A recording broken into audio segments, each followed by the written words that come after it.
ये वीडियो ध्यान की शुरुआत कैसे करें का भाग 2 है। इससे पहले हमने भाग 1 अपलोड कर दिया है। अगर आपने नहीं देखा है तो उसे देख लीजिए। सवाल अभी भी वही है कि हम ध्यान की शुरुआत कैसे करें। कुछ लोग पूछते हैं कि क्या मैं बिना गुरु के ध्यान में बैठ सकता हूँ। जब आप ट्रेन में, प्लेन में, बस में, कार में, बाइक में और ना जाने कहाँ कहाँ बैठ जाते हैं तो ध्यान में बैठने में क्या परेशानी है। ऐसा नहीं होगा कि अगर आप ध्यान में बैठे तो आप पागल हो जाएंगे जैसा कि लोग कहते हैं, या आप पर कोई विपत्ति आ जाएगी, या आप किसी परेशानी में पड़ जाएंगे, या आपकी मानसिक स्थिति खराब हो जाएगी। भला केवल आंख बंद कर बैठने से आप पर क्या फर्क पड़ जाएगा। ज़्यादा से ज़्यादा आपके पैरों में खून का प्रवाह कम हो सकता है, और अगर ऐसा लगे तो पैरों को थोड़ा हिला डुला लेना, सब नॉर्मल हो जाएगा। हमारे मन में ध्यान को लेकर बहुत सारा डर बैठाया गया है जो कि गलत है।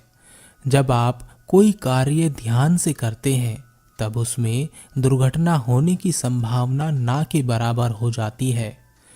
तो जब आप ध्यान ही कर रहे होंगे तो दुर्घटना कैसे हो सकती है।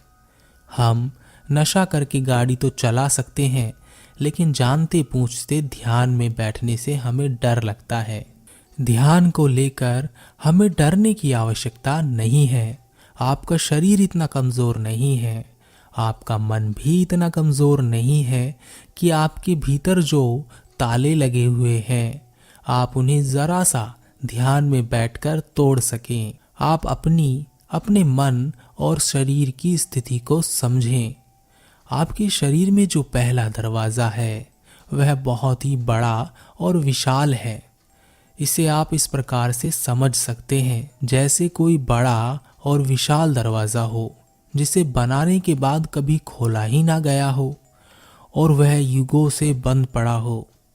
वह लोहे से बना मजबूत दरवाज़ा हो और उस पर एक बहुत बड़ा ताला लगा हो, और जिसे वह ताला खोलना है वह अभी भी एक छोटा सा बच्चा है जो लड़खड़ाते हुए चल रहा है। कभी गिरता है, कभी खड़ा हो जाता है, कभी रेंगने लगता है। इस ताले को तोड़ने के लिए उस बच्चे के पास एक प्लास्टिक का छोटा सा हथौड़ा है। आपको क्या लगता है, क्या वह उस ताले को तोड़ सकता है? अभी उस बच्चे को बड़ा होना है, मजबूत होना है, चीज़ों को समझना है और देखना है, और यह सब उसमें ध्यान से पैदा होगा, नहीं तो वह बच्चा ही रह जाएगा। ध्यान उसे बताएगा कि उस दरवाजे को तोड़ने की आवश्यकता ही नहीं है। उस ताले की चाबी तो हमेशा से ही उसकी जेब में ही थी, और यह उसे तब पता चलेगा जब वह इस लायक हो जाएगा कि उस दरवाजे को खोल सके और उस दरवाजे के पीछे की स्थिति को समझ सके। और जब तक ऐसा नहीं हो जाता तब तक वह चाबी को ढूंढ ही नहीं पाएगा। जब आप ध्यान के रास्ते पर चलते हैं तब ऐसा नहीं होता कि आप अचानक से ध्यान में डूब जाएं। एक लंबा रास्ता है, हर कदम चलते चलते आगे तक पहुंचना है। हर कदम पर आपको कुछ सीखने को मिलता है। हर कदम आपको अगले कदम के लिए तैयार करता है। जब हम ध्यान के लिए अपना पहला कदम बढ़ाते हैं तब भी उस कदम के साथ हमें कुछ अवश्य मिलता है, लेकिन हमारी नज़रें मंजिल पर होती हैं, हमारी सोच मंजिल पर होती है, और हम उस छोटे से कदम को अनदेखा कर देते हैं। हम कई कदम चलते हैं और हमें लगता है कि हमें कुछ नहीं मिल रहा। हम निराश हो जाते हैं और अपनी यात्रा को रोक देते हैं।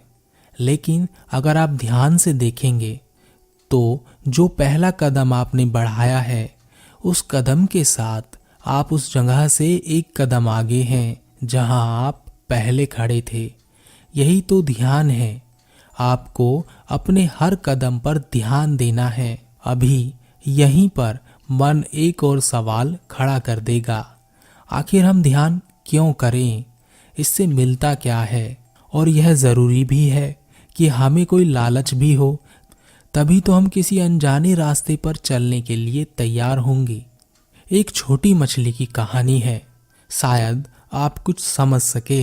एक बहुत बड़े महासागर की गहराइयों में एक छोटी सी मछली का जन्म हुआ। जैसे ही उस मछली ने पहली बार तैरना शुरू किया, वह महासागर में पड़े एक कांच के बक्से में एक छोटे से रास्ते के जरिए अंदर प्रवेश कर गई। वह अंदर तो आ गई, लेकिन बाहर निकलने का कोई रास्ता उसे दिखाई नहीं दिया।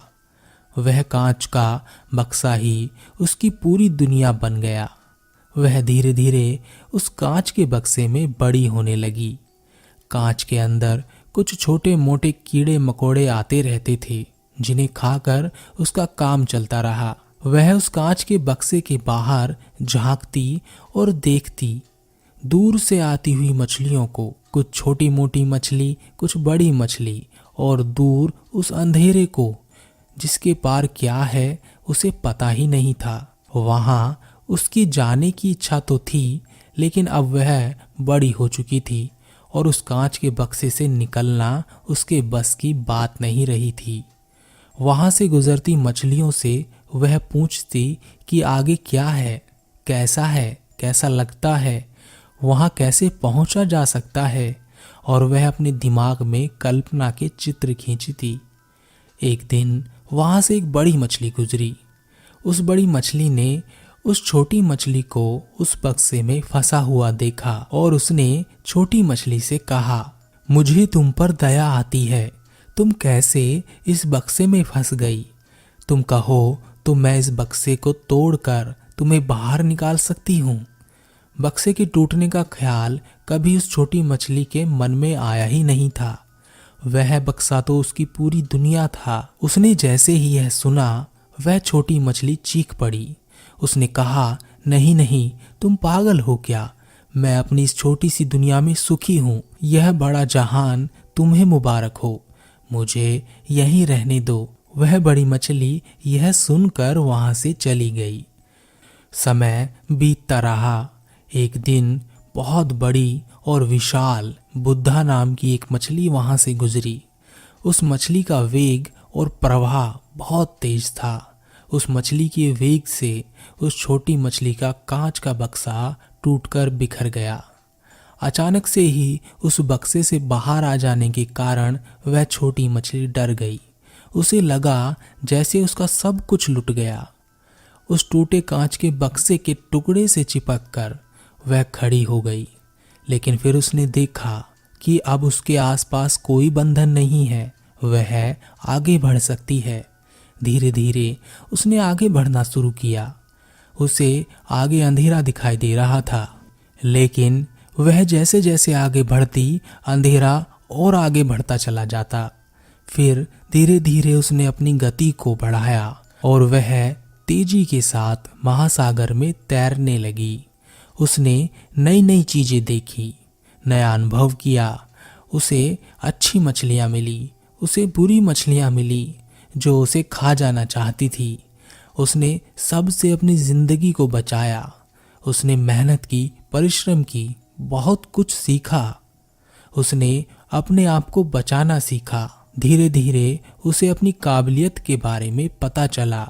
अब वह भी बेफिक्र होकर महासागर में इधर उधर घूम रही थी, अनुभव ले रही थी। अचानक एक दिन उसे एक मछलियों की टोली मिली। वह मछलियां गीत गा रही थी, किसी की भक्ति में लीन थी, किसी के गुणगान कर रही थी।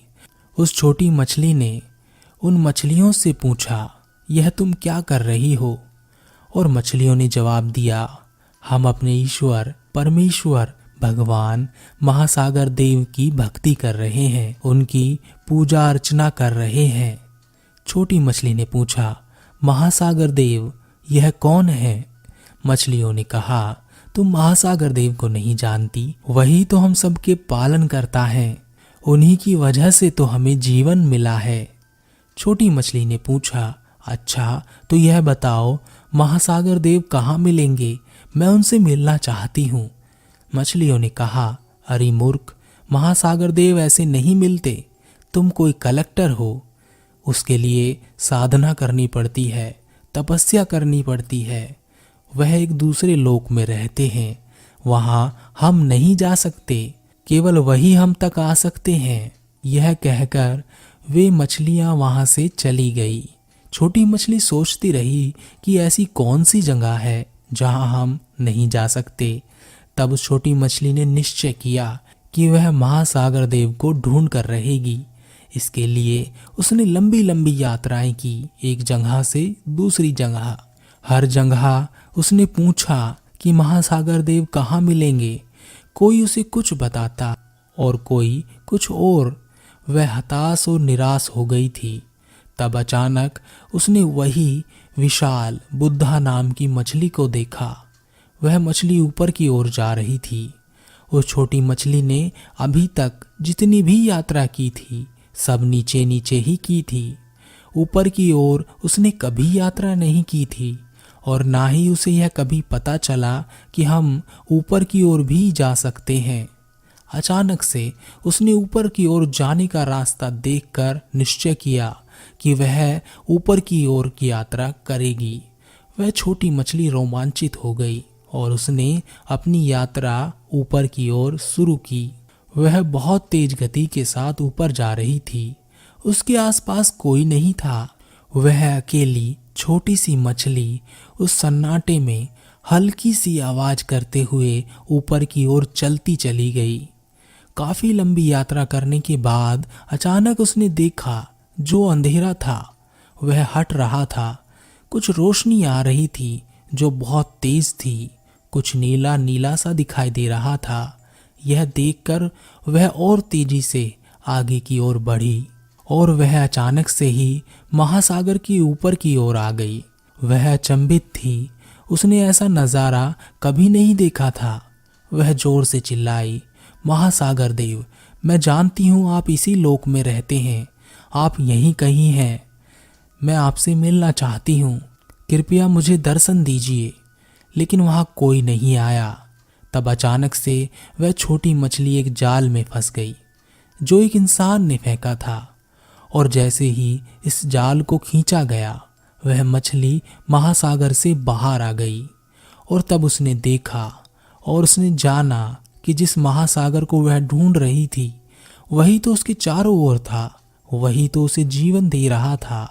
वही तो सबको जीवन दे रहा था। उस छोटी मछली की सांसें टूटने लगी। उस मछली को बाजार में बेच दिया गया। एक व्यक्ति ने कुछ मछलियों के साथ उसे खरीद लिया। उस मछली की सांसें अभी भी चल रही थी। वह सब देख रही थी, बड़े ध्यान से देख रही थी। वह हर चीज का अनुभव कर रही थी। वह ऐसी चीजें देख रही थी और जान रही थी जो उसने आज से पहले कभी नहीं देखी थी। उस छोटी मछली ने देखा कि किस तरह उस इंसान ने उन मछलियों को काट कर अलग कर दिया जो उसके साथ लाई गई थी। और तब उसने देखा अपनी मौत को जो धीरे धीरे उसके पास आ रही थी। उसकी सांसें धीमी पड़ रही थी। हर सांस बाहर जाने के बाद अंदर आने के लिए तैयार नहीं थी। अपने अंतिम समय पर वह छोटी मछली बहुत खुश थी। उसने बहुत कुछ जाना, बहुत कुछ देखा, बहुत कुछ समझा। अंततः अपने जीवन को सफल करते हुए उसने प्राण त्याग दिए। अगर आप कुछ जानना चाहते हैं तो आपको गुरु मिले यह ज़रूरी नहीं है। आप गुरु का इंतज़ार करें यह भी ज़रूरी नहीं है। बस आपको चल पड़ना है। रास्ते में आपकी जिज्ञासा के अनुसार आपको मार्गदर्शक मिलते रहेंगे। कोई कुछ कहेगा तो कोई कुछ बताएगा, लेकिन आप उसी पर भरोसा करना जो आपको अपने से ही सही लगे। और सही लगना कर्म पर आधारित होना चाहिए, ना कि सोच पर आधारित। उस छोटी मछली ने कर्म किया तो महासागर देव को भी जान पाई। लेकिन सवाल तो अभी भी वहीं का वहीं है कि हम ध्यान की शुरुआत कैसे करें। इसके लिए हमने इस वीडियो का भाग 3 बनाया है। इस सवाल को हम उस भाग में डिस्कस करेंगे।